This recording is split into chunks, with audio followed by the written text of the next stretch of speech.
Modern society is sometimes accused of being uncaring and materialistic. Its members concerned only with their own narrow lives. It is true that, more than ever, we are likely to live alone, and even when not, too few of us know our neighbours' names. Society has also been labelled selfish, but when we dig more deeply into the complex mine of our lives, we find a more authentic identity, one where people still care about their community, and where we genuinely feel the pain of others. Given the events of the past week, it is not too romantic to suggest that from the furnace of tragedy is forged a stronger community steel.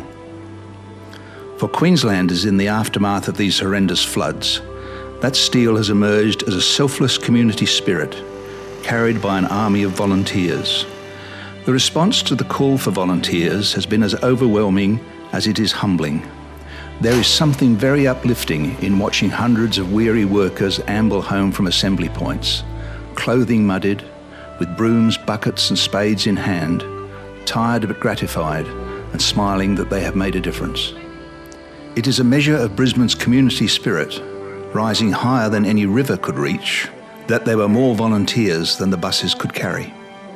Perhaps the city's response to its call to arms should not be all that surprising. For one, Queenslanders, at 38%, have the highest rate of volunteering in the nation. For another, it was not that long ago that visitors, impressed with our relaxed lifestyle and friendly disposition, affectionately labelled Brisbane a big country town.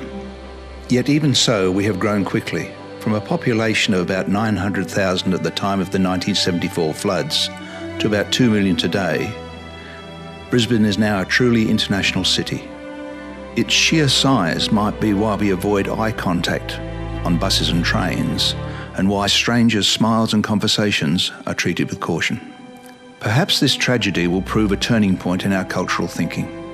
Perhaps from this point, we will more often see strangers as we see ourselves. Maybe we will make eye contact on public transport and smile and chat amiably to the unfamiliar, simply because we know we are all Queenslanders who have lived the horrors of this flood. One of the virtues of volunteering lies in its power as a great social leveller. In working clothes, smeared with the worst the Brisbane River can offer, social graces, class divides and ethnic differences mean nothing. On a flood-brown street, only the commitment to help out those less fortunate has meaning. Queenslanders across all affected areas can be proud of their unselfish and, at times, heroic response to adversity.